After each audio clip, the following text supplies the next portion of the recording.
Hi guys, my name's Tierney and welcome back to my revision diaries. So this bank holiday weekend has been an absolute scorcher. It's been amazing, except I was working Saturday and Sunday, so a little bit busy, a little bit rushed off my feet. Not really much time for any revision or anything. But I did manage to go out today, which was Monday, and enjoy the sunshine. Went out to Cambridge, did a little bit of shopping. Got this new shirt, it was very nice. So that was nice to enjoy myself in the sunshine. It's always good to enjoy yourself during such a stressful time like this, during the exam season. And I hope everybody is enjoying themselves in the sunshine as well whilst it's still here. I'll be back to work tomorrow, of course, as it is very close to my exams now.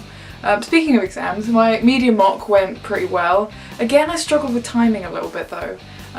You have 2 hours for the paper and you should spend about an hour on each section.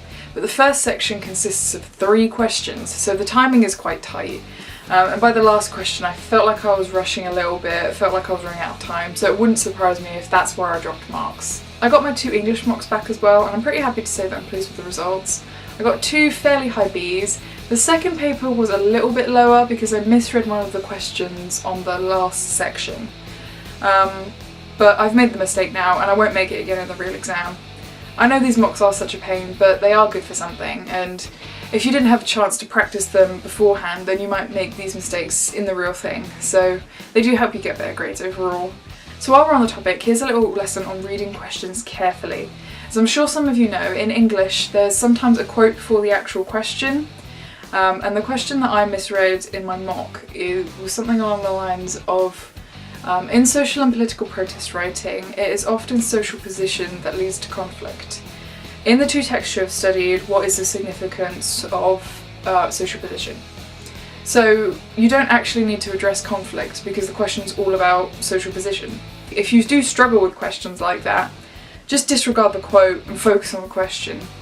I recommend bringing highlighters into your exam, highlight the question so your focus is entirely on the question. I've had quite a few mock blunders actually. In the first set of English mocks we ever did, there was a question on Othello, the question with the passage at the beginning. You have to analyse the passage.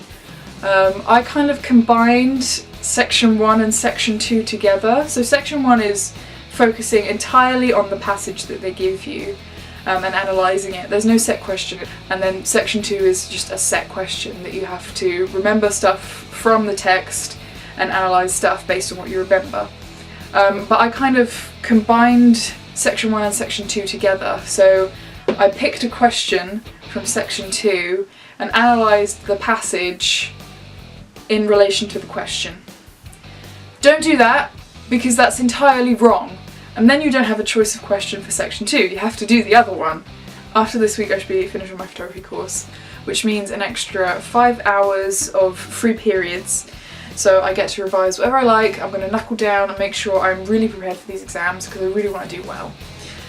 So that'd be really useful. I love photography and that's why I'm taking it up at degree level. I have some really interesting and really fun ideas to try and pursue in the summer. Well, while I have a bit of free time. I'm really looking forward to them, I'm really excited about them, and hopefully they'll, motivate me and get me really set up for my degree at university. So that's my week. I'm really happy that my mocks went well and I'm really confident that I can do just as well in the real exams.